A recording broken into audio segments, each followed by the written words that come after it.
Welcome into Every Game on the Board, episode number 3, week number 9, with our closer, Rob Vino at Rob Vino Sports. Robbie, welcome on in, bud. How you feeling? Everything's good today, Drew. It is getting to that time of year, right? The NBA season opened up the other day. College basketball's around the corner. It's going to be our busiest 6 months of the year as a group. So excited about it. Love to do it. Wouldn't do it if we didn't. And football, boy, let's say it. I mean, we're here, week number 9. Um, it just absolutely astounds me how quickly the college football season goes by, Drew. It's like I wake up and I'm doing this show with you again on Thursday. And where did Monday, Tuesday, and Wednesday go? It's kind of crazy how fast it moves.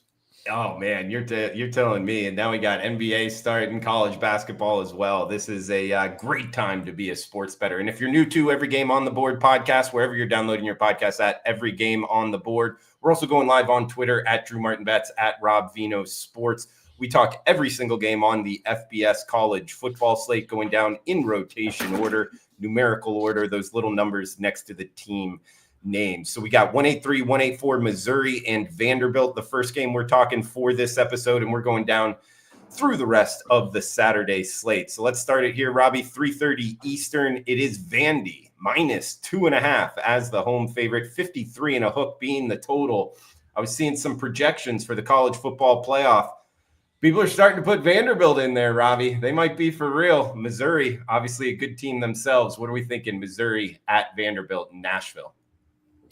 Yeah, it should be a good game, right? I mean, obviously the SEC has been lengthened as far as quality teams are concerned because it never used to be the case with Vanderbilt, and Missouri was kind of the stepchild that was let in. Um, and now these two teams are performing at a high level, and both actually have an opportunity to be in that college football playoff. But as for what's going to happen here on Saturday, I kind of like this total, Drew. It's listed at 53, 53 and a half in that area. And I think what we find with the SEC is you kind of get into a part of the season, which we're at right now, about 2/3 of the way through. And the grind starts to get to you a little bit, especially, I think, defensively in the SEC. For instance, Vanderbilt is now off of games against Alabama and LSU, physically grinding games. For Missouri, they're off of games against Alabama and Auburn. And I think that shows up on the defensive side, softens teams up a little bit. We've seen Vandy give up 30 and 24 the last couple of weeks. They haven't really been a shutdown defense anyway. And Missouri, after their 5 straight games at home and then welcoming Alabama and then having to go to Auburn in what was a hard fought game last week, you can see a little bit of erosion in the defensive side. So for me, I like overs partly because of that, partly because to me, Diego Pavia, the quarterback for Vanderbilt, can score on any defense that he faces. I know it didn't happen against Alabama specifically, but it has happened against everybody else that Vanderbilt has faced. And in the Alabama game, there was especially one critical turnover deep in Alabama territory early in that game to stop their point scoring efforts. But against LSU last week, they bounced right back with 31. Missouri is like number 11 in the nation in total yardage at this point in time. Vandy number 18. And for Vanderbilt, if your defense isn't softened up already, here comes Ahmed Hardy, the running back for Missouri, who is a tough tackle. I don't think you want to face in that. Bo Prabula, obviously playing good at quarterback. So for me, the offenses are explosive enough, potent enough here to have their way against these two defenses. I like over 53. Just thought the number was a little bit shy. Like the breakdown, Robbie. And yeah, that Missouri schedule. I mean, the first 6 games at home and then back-to-back road games. It's not the way they probably would have picked it, but sitting at 6-1, not a bad start to the season. We got next one up, BYU and Iowa State in the Big 12. BYU, talk about off to good starts. They're undefeated. They're catching a number here, though. In Ames, Iowa, it is Iowa State minus 2.5 or -3, an important one to shop around for, a split line. It's mostly -2 and a hook, though. That's the Cyclones at home. 49.5 being the total in this Big 12 conference matchup, Robbie. Yeah, Iowa State's just not the same Iowa State, at least to my eye this year, Drew. I mean, the statistics are somewhat similar, but they don't seem to have that same I don't know what I would even refer to it as, where adjectives are concerned, but they're not the same team. Couple of back-to-back losses here, Cincinnati and Colorado. So they're desperate. I think a home desperate team is a team that you want to look at as far as side is concerned. However, BYU has, faced every single test and faced it in a positive way, come out with positive results at least. But I do question, you just played your rivalry game, the Holy War, right, against Utah.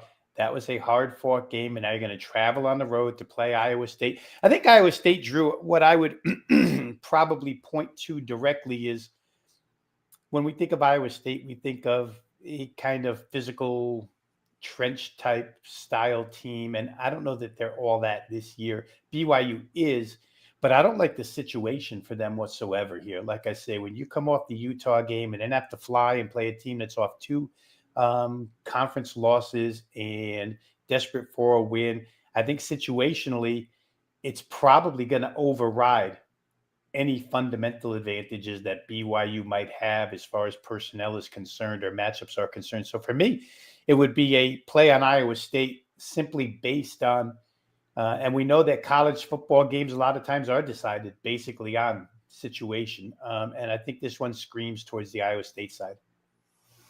Robbie, we got next one up, Alabama and South Carolina, 3:30 Eastern time. It is the Crimson Tide, minus 12-point road favorites, 47.5 being the total. South Carolina hasn't looked all that great. I guess they're catching doubles here at home, so the spot might set up for them. What are you thinking, Bama at South Carolina? Yeah, I think it's hard for South Carolina, Drew, and I know money has come that way, and maybe it's bettors who see some type of value at taking that big of a price with South Carolina. But the issue here with this team is their offensive line is a mess and has been a mess for a few weeks now. And we just saw them get whacked around again last week. They can't protect LaNorris Sellers, a candidate early season, way back to when they played Virginia Tech. Remember, after that Virginia Tech game around Labor Day, LaNorris Sellers was being projected as like a top 5 pick in the NFL draft, and we haven't heard his name since. And it's not because he's not a good player. It's because they can't protect him. And it's so reminiscent, Drew, of the year, I want to say 2 years back. I think it was 2 years back when South Carolina had 9 different offensive line combinations in their first 9 games, and Spencer Rattler was just getting swallowed every single week. And it's the same thing with Sellers here. You can't run offense if you can't block. They can't block.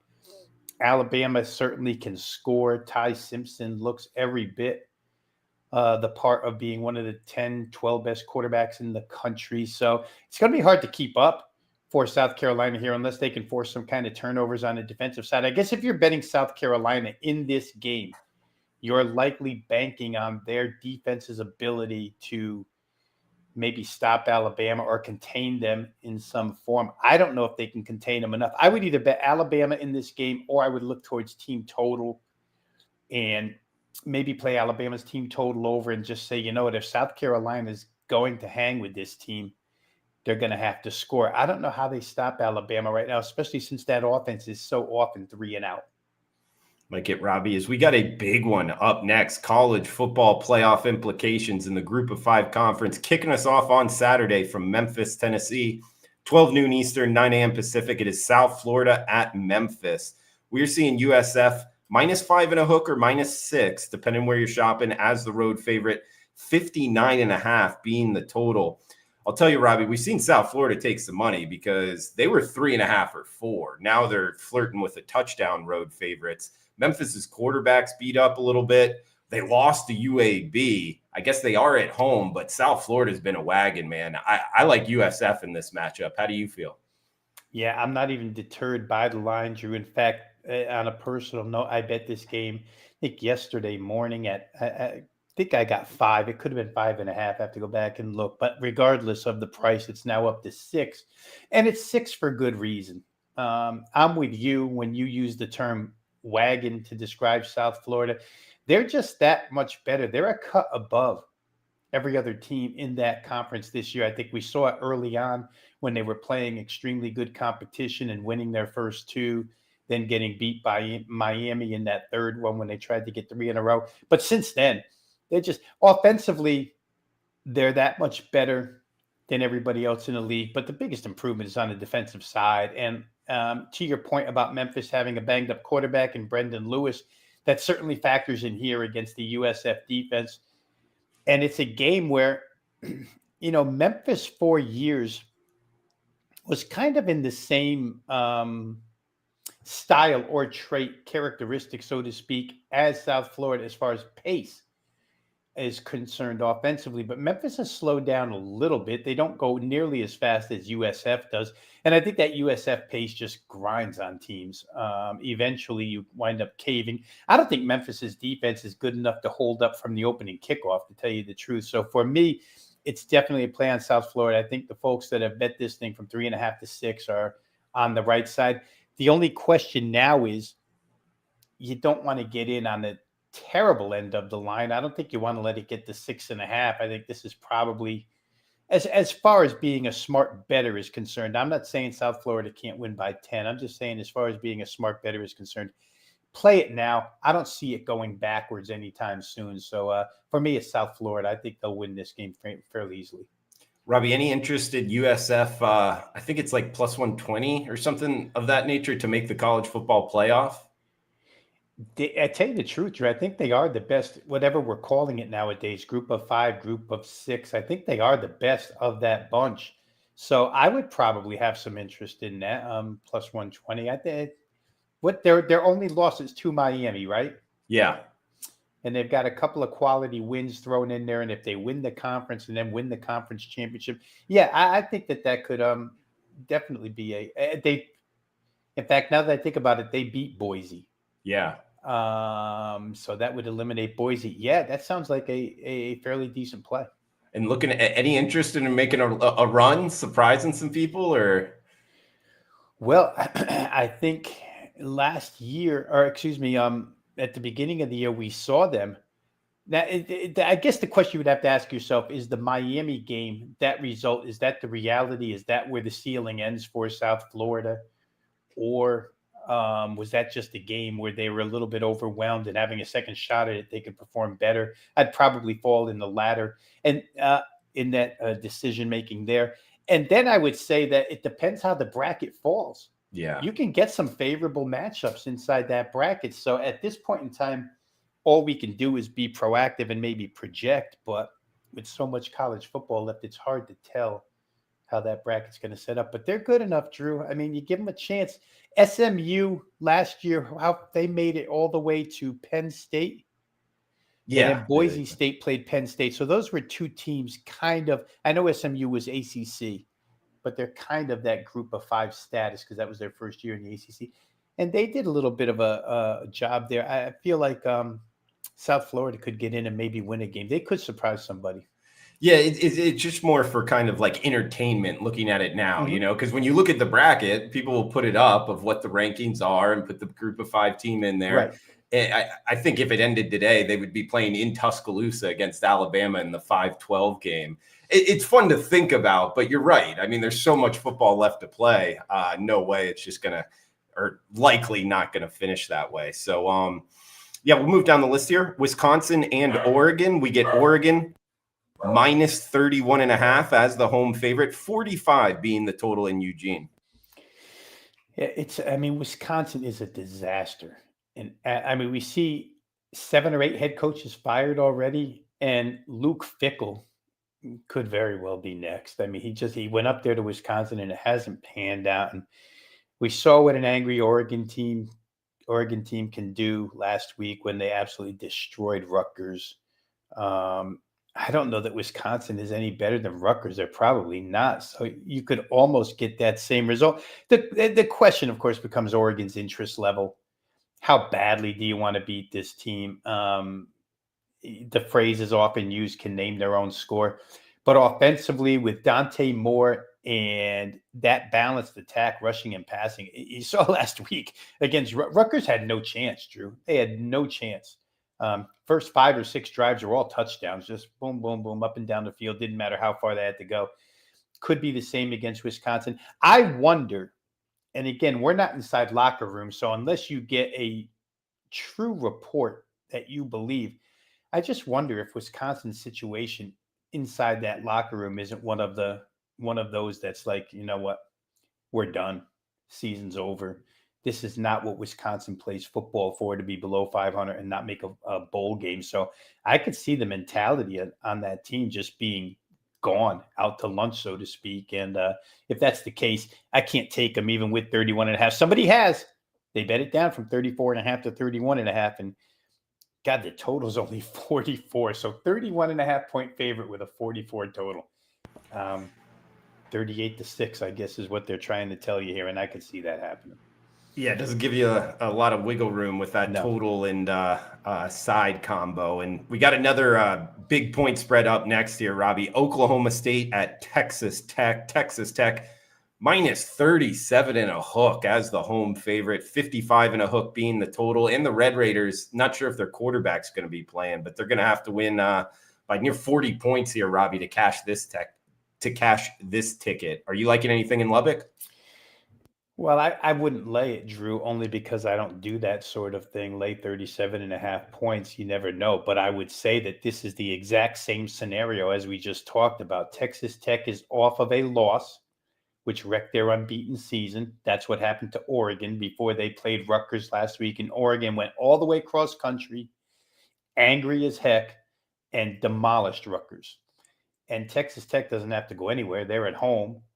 They play a team that has zero resistance. Oklahoma State, you do whatever you want. Cincinnati proved it again last week. Just walk in offensively, do whatever you want. So Texas Tech, at the speed that they operate and the precision with which they operate, really doesn't matter. Behren Morton or not Behren Morton at quarterback, I wouldn't think.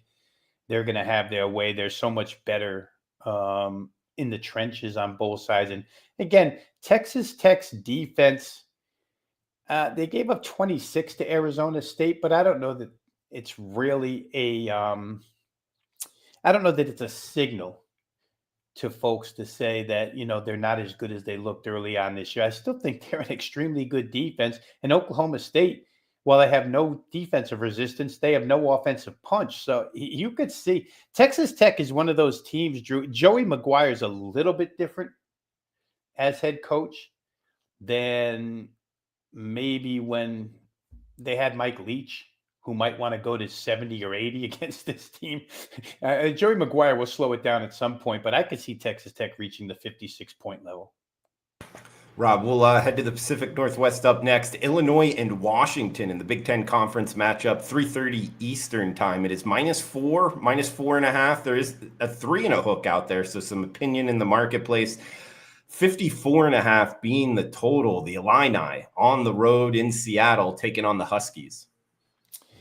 Yeah, this one is interesting, Drew, because the Illini has had such problems defending the pass this year, mainly because they lost their 2 starting corners early on in the season and teams were throwing against them. And Washington can throw the football. Illinois had begun to play higher scoring games. Luke Altmaier, the quarterback for Illinois, playing very good football and able to guide that offense and keep them in high-scoring shootouts. This could turn out to be one of those. I would think, because the more I watch Washington, the more I wonder about their defense. You know, they've had that game against Rutgers a couple of weeks back where Rutgers probably shot themselves in the foot far more often than Washington actually stopped them. And then Washington got a couple of scores to break loose late in that game. But I don't see a lot out of this Washington defense. You see it more in their offense. That's where their strength lies. So to me, a couple of teams with pretty good balanced offenses. It's interesting with Illinois. They throw it a little better than they run it this year. I don't know exactly why money has come in on Illinois here, other than if you don't trust Washington's defense to get enough stops, then you probably want the dog. But this is a difficult trip, probably a pretty evenly matched game. I think over the total would be a better play here than trying to figure out which side is going to cover that number.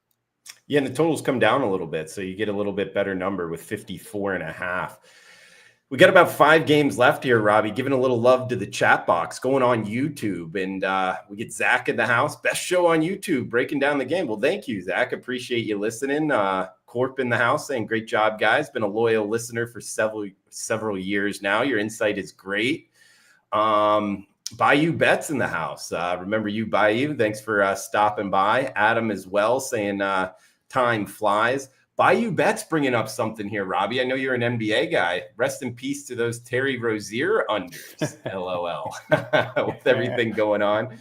Ronnie in Vegas in here as well. But to what the Bayou Bets point, anything you want to throw out there with what's going on in the NBA scandal quickly? Yeah, I just hope I wasn't on any of those overs where Terry Rozier was hurting me by keeping it under. I haven't read into it, all the details of it. I know that the two people NBA wise that are making the headlines are Chauncey Billups and Terry Rozier, and they seem to be in totally different cases. Terry Rozier's involves basketball, and Chauncey Billups involves illegal poker games. So they're kind of separate incidents. But I will say this, Drew, really quick. If Malik Beasley wasn't convicted of any wrongdoing, and there was actual game film. This is crazy. I don't want to take up too much time, but if you just think about how NBA games end nowadays, you're up by 8, 45 seconds left. These NBA players, they just dribble out the clock. Nobody shoots a shot anymore. Dribble up, wait for the shot clock to expire, hand it to the other team. They dribble it, wait for the shot clock to expire. And there's tape of Malik Beasley grabbing a rebound against the team, getting 8.5, down 9, grabbing a rebound with like 3.5 seconds left and sprinting down the other end of the floor to make the layup to cover the number, while the other 9 guys on the floor are just looking at him like, where the hell's he going? Because you're not supposed to sprint and get a layup the way we played the game. So if that guy couldn't get any type of real punishment, then I don't know. It's going to take a lot to get Terry Rozier. He's been under investigation a long, long time. I'll say that. And maybe they've pieced a lot of things together here where Terry Rozier is concerned. It'll be interesting to see. But like I say, hopefully I wasn't on any of those overs that he was against me on. Oh yeah, man, that would be a tough one to take because you're not getting the money back. You know, it's no. Like even if they get caught. So yeah, man, it's a wild story though. So Bayou Bets, yeah, rest in peace to those Terry Rozier unders. All you guys in the house, thanks for chiming in here on YouTube, every game on the board, on Twitter as well, at Rob Vino Sports, at Drew Martin Bets. So yeah, guys, take notes. I'm taking notes as well, listening to Rob Vino. We got Best Bets coming up, a 3-0 sweep on Best Bets last week. So hopefully do it again here, guys. Couple more games before Best Bets. Houston, Arizona State up next, 8 o'clock Eastern start here, Rob. Low total, 44.5, -7 and a hook. That is the Sun Devils at home in Tempe. Yeah, and real quick, Drew, as long as I just saw that comment about taking notes. Real quick, I'm just going to backtrack to what we just talked about, Illinois, Washington. And do beware, it's not the only game across the nation this season, but that Washington game does come with rain. Seattle, 40 degrees and rainy in the afternoon. The conditions may have a lot to do with why the totals come down a little bit and maybe why there's a little Illinois money involved here. Underdog and a low total sometimes correlate. Houston, Arizona State, I think Houston's got a shot here. Obviously, we know now that the number 1 wide receiver for ASU, Jordan Tyson, out of this game. Jordan Tyson, a guy who's got an NFL future in front of him. He is also a guy that Sam Levitt throws the football to relentlessly, maybe because he doesn't trust anybody else. But when you go through their season statistics and look at their receiving core and see how many passes Jordan Tyson catches and gets targeted with, and the rest of the team, you might as well put them all together, and they don't see as many passes as Jordan Tyson sees. So that's a huge blow to the Arizona State offense, which has not been good all season long anyway. This is not last year's Arizona State team. I think a lot of folks thought heading into the year that this would be a team, and it's not that they're not contending for the Big 12 title this season, but I think people thought they would contend in the way or the same way that they played last year, which was above expectation. This year, it's not that way. Offense has been kind of pedestrian, to say the least. And now we get Willie Fritz. I think a guy that we both like as a head coach. Willie Fritz +7, 7.5, walks in with a really good defense. Defense travels. They've probably got enough offense. This game should be low scoring. The 7 looks even bigger. So for me, I especially like this underdog. I think that Houston's got a shot outright with this head coach and with this defense. The dog barking in Tempe, possibly with Willie Fritz and the You know what, Houston Drew? Cougars. Real quick, I'll add to that because there is another element to that handicap, which is ASU ruined Texas Tech's unbeaten season last week. Yeah. So there is that kind of flat spot here, right? A little letdown after beating an undefeated team. Now at home is a favorite against Houston. So I think you can incorporate that into the handicap. Opening up the Big 12 conference a little bit. I thought Texas Tech was going to take it easily. And now, it leaves a little question marks. Who's going to win the Big 12? It's a pretty deep conference, Robbie. I think a lot of teams could pull it off. Yeah, I read an article this week, Drew, which is interesting because we know that these conferences love to get their postseason money.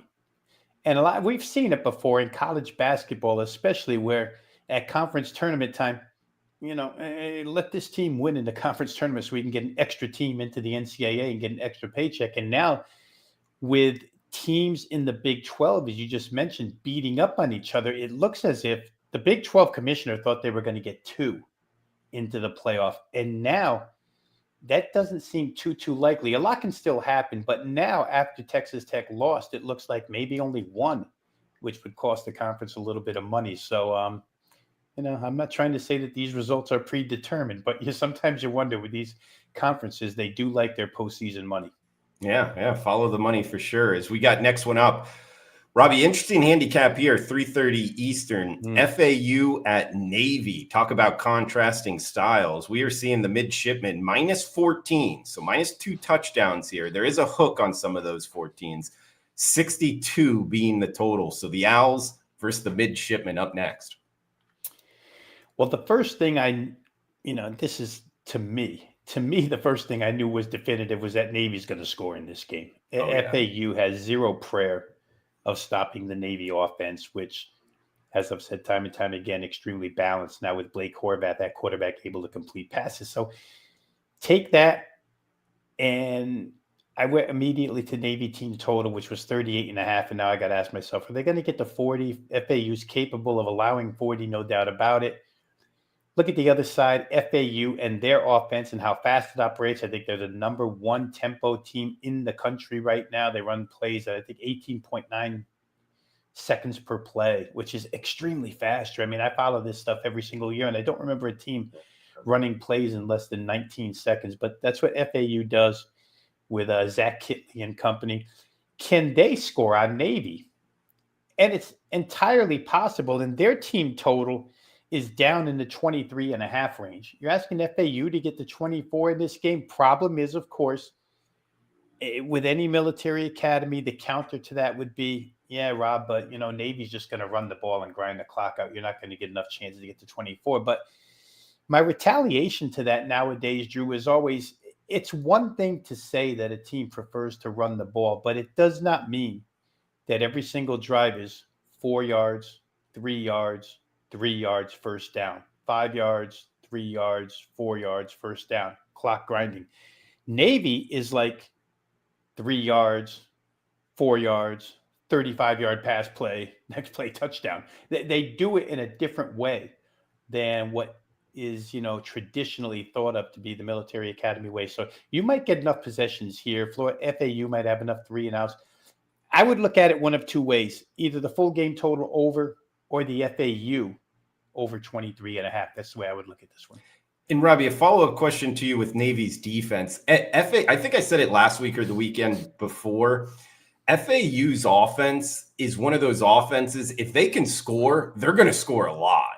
Whereas if they're up against a pretty decent defense and they don't score, they might not score at all. It's one of those like all or nothing offenses. When I've watched almost all of FAU's games, that's the way I pin that offense. Do you think they're going to be able to score against Navy or not much?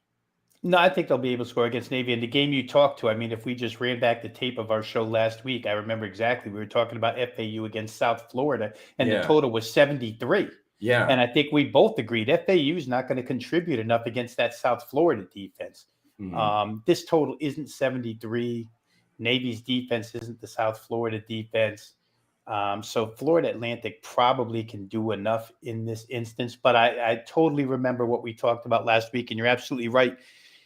They go fast, but a lot of times if they're up against a really good defense, they go fast, but they don't go anywhere. So what good is going fast except you're giving it back to the team? And I forget the final score last week, but South Florida won comfortably and the game stayed under. Yeah, I mean, and they got a young head coach, Zach Kitley, a great offensive coordinator. He almost reminds me of like Sonny Dykes early in his career, where he was just working on the offense, and if the offense wasn't working, it wasn't always about winning the games. He's the first-year head coach. It's just let's get this offense going. That's why I have FAU pinned like that. So an interesting handicap overall, FAU and Navy.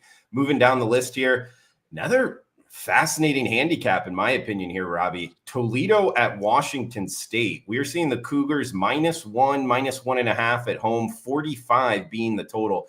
I like Washington State in this one. I mean, going up against Ole Miss, going up against Virginia on the road both times and losing both of those games by a combined 5 points. Now coming home against the MAC team, I guess you could question, Mid-Major Matt brought this up, is this kind of a letdown spot off of those 2 losses? I don't know, though. I think this team is a little bit underrated. They're one of the better 3 and 4 teams out there, if you will. They've had a tough schedule. I think they take out some of those losses on Toledo. I like Washington State. What's your feeling, Pullman, Washington?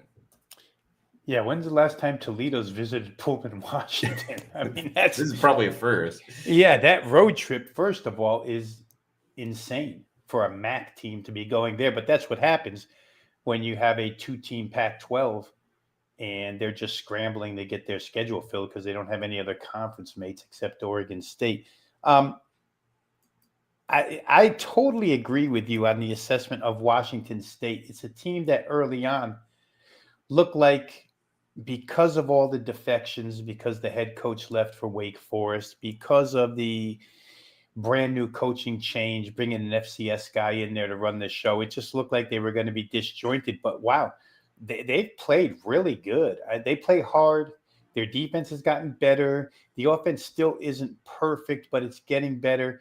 And I think what adds to them here in this instance is we just talked about rain in Seattle, Washington. There's going to be rain in Pullman, Washington as well. And I think we've seen enough of these games over the years, Drew, played up in this part of the country where visitors come in, the weather's lousy. Not that Toledo's, not used to lousy weather from Toledo, Ohio, because when we watch MACtion, which we'll be seeing in a couple of weeks, Tuesday, Wednesday nights, a lot of times we see bad weather games. But this is different when you're going up there to play them in their place. I think that gives Washington State a little bit of an advantage. So sidewise, I would lean to them. If this game was going to be played on a fast track, I probably would have looked toward the over because it's so low. But the weather is what it is. It's probably going to have some effect on the game. And I think Washington State, to your point about mid-major Matt, and I mean, that's a legit point on his end. I just think the other way, like you do. I think Washington State is building confidence. The more they play with these teams and the more they realize they can be in games, despite all the turnover and despite the new coaching staff and having to learn the new playbooks on both sides of the ball. I think they probably just, as long as they can stay somewhat healthy, they're going to be tough. For sure, Robbie. It's a couple games left here, guys. We'll hit the chat box and get a best bet as well. We got Georgia Southern and Arkansas State up next year, Robbie. Sun Belt Conference matchup, 7:00 Eastern kick. -1 and a hook. That's Arkansas State at home. 59.5 being the total. So near a 60 total, competitive price point here in Jonesboro, Arkansas, Rob. Drew, I should just sit here in front of you and just hold up the cross and say no more with Arkansas State because I get involved with them constantly. And it's just never the right way for me. I always see I guess I always see the glass half full with Jalen Rayner in that offense. But it bothers me when I lose an Arkansas State play, whether it be side, whether it be total.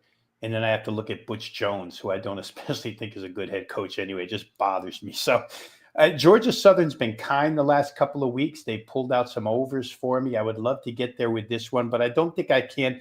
And the main reason is the sporadic play of the Arkansas State offense. They should be so much better than they are, but their total yardage hardly ever correlates to the amount of points they put on the scoreboard. So if there was a bet, where we could just bet a team's total yards, maybe I could get to Arkansas State, but I can't trust them as a side.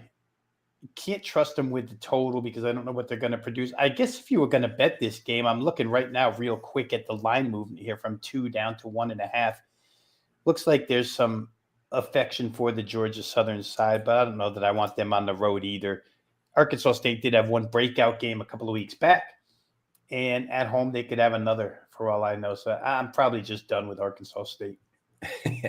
Just leave them where they lie type deal. As we got 2 games left here. Robbie, hitting the chat box real quick. A lot of you guys in here. Ryan, like an FAU over on their team total, and he brings up a good point. UAB scored 24, Tulsa scored 23, Temple scored over 30 points. FAU can get there. That's a great comparison, Ryan. Good point there on my question, can they score? David Montgomery in the house, Diego Pavia on Vanderbilt. He's also saying BYU a little bit fraudulent. Love Iowa State with the prep coming off 2 losses. Woo-woo Kenny Woo in the house. Love the name Woo-woo Kenny Woo. Did we ever find out if they stayed back east in the last 2 weeks after Ole Miss and Virginia games? If not, that's West Coast to East Coast twice against 2 good teams. Maybe worn out if they didn't stay east. Woo-woo Kenny Woo. I actually found out after in the post-game press conference. I couldn't find this information before the game, before that second game, Robbie, against Virginia. But yes, they did end up going back and then coming back east and now going back. So to your point, that might help in I guess them being a little bit worn out. And you also got to remember Washington State didn't plan that, with the conferences changing. Wake Forest actually dropped out of their game against Ole Miss because they got beat so bad last year, and they just paid the money to Ole Miss. So Ole Miss had an open slot. Obviously, Washington State needed games. That's why they played that game. So it was kind of like a late game on the schedule. But yes, they did travel east to west, I guess, twice here in the last 2 weeks. Also, David Montgomery, hope everybody with the FBI news on TV, players in organized crime, fixing outcomes. Yeah, it's definitely a story here, David, and something to watch. But the Terry Rozier unders, like we talked about before, may they rest in peace. All right, 2 games left. Thanks for the comments, guys. Feel free to fire away anything else on YouTube, every game on the board, on Twitter as well. We got Tennessee and Kentucky up next Saturday night here. SEC Network, I believe, 7:45 Eastern game in Lexington. Tennessee -8.5, -9 as the road favorite, 54.5 being the total. Interesting here, going on the road.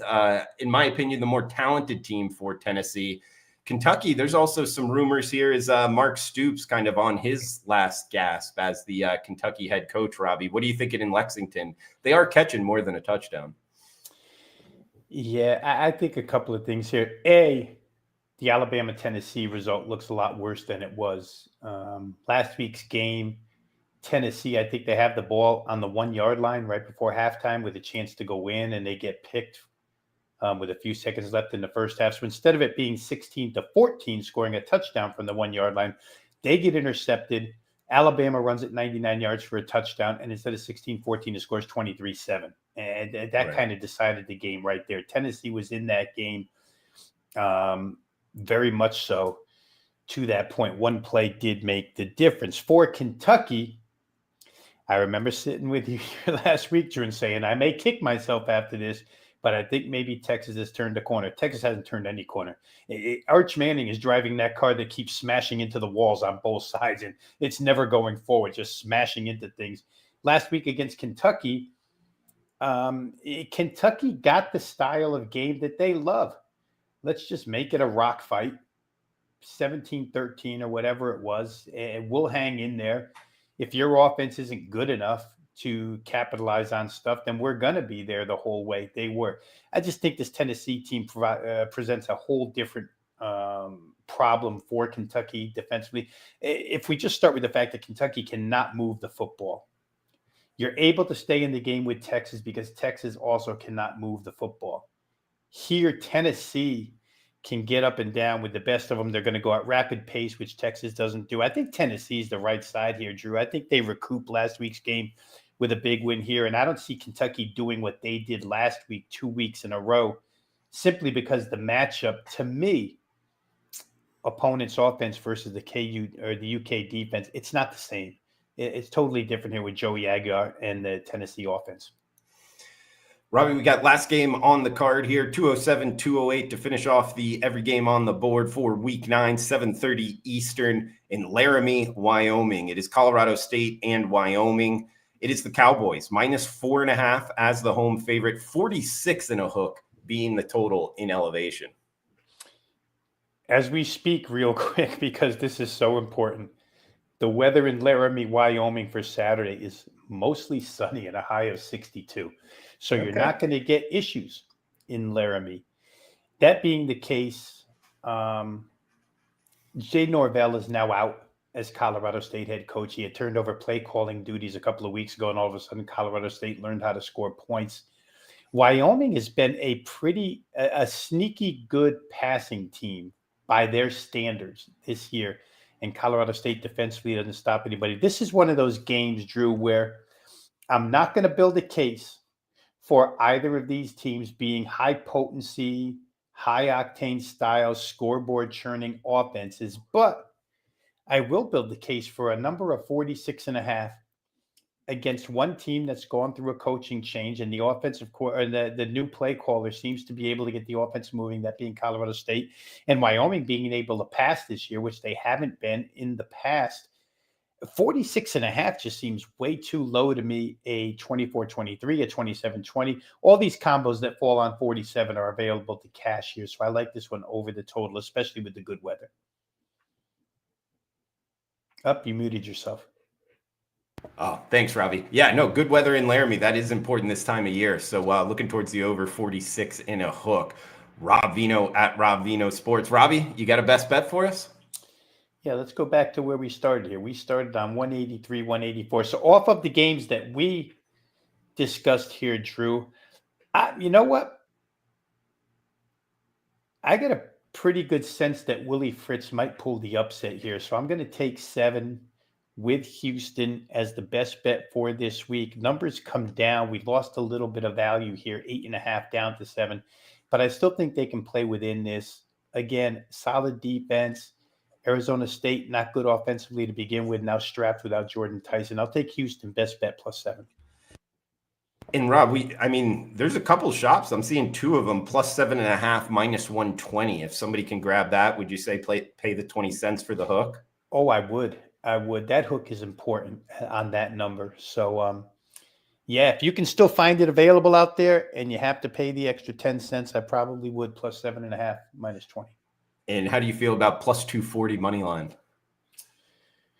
Wow. See, I'm not one of those to use the way overused term of sprinkle nowadays, but it wouldn't I'll put it this way to anybody who's thinking that way. It wouldn't surprise me at all if Houston walked in there and won that game. It really wouldn't.